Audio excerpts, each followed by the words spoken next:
Boxing update muna tayo mga tol.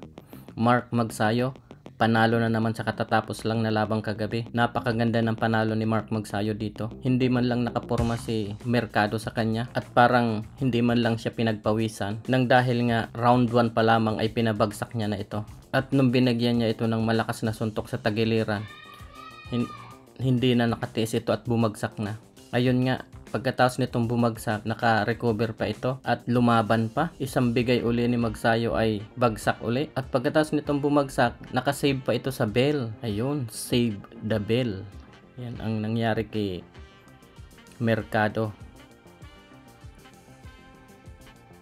Oh, grabing suntok talaga ni Magsayo sa tagiliran. Talagang hindi nakahinga ito. Oh, grabe oh. Ang sakit nun. Ayun, sa round 2. Binanatan uli ito ni Magsayo sa tagiliran. Mabuti nga hindi na itinuloy yung sa gilid niya oh. Kasi naando na siya sa baba. Ayun, binilangan uli siya ng referee hanggang sa nakatayo pa to, pero ito lalaban pa siya oh. Ayun, lumaban pa pero wala na talaga.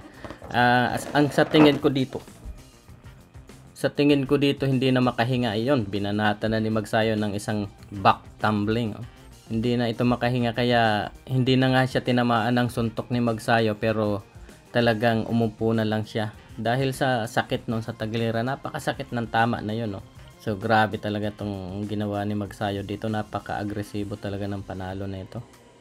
Ayan oh, nakangiti pa man sa sakit, pero ramdam na ramdam talaga ang sakit na ito kaya tinigil na siya ng referee. Tama din yung ginawa ng referee. So anong masasabi niyo mga tol? Napakagaling pa rin talaga ni Magsayo at napakalakas niya pa. So maaasahan pa to. Ito yung kumbaga binabangon niya na naman yung dignidad ng Pilipino sa boxing. Ayan, si Magsayo. Panalong panalo. Easy money na naman si Magsayo sa ngayon. Sa laki ng kinikita niya sa ngayon dito. So, ayan mga tol. Anong masasabi nyo? Magiging champion pa ba to si Magsayo? Masayang masaya na naman siya. Oh, sige mga tol. Huwag nyong kalilimutan mag-like and subscribe dyan. At pakihit na rin ang notification bell. See you on my next video mga tol. Bye po na.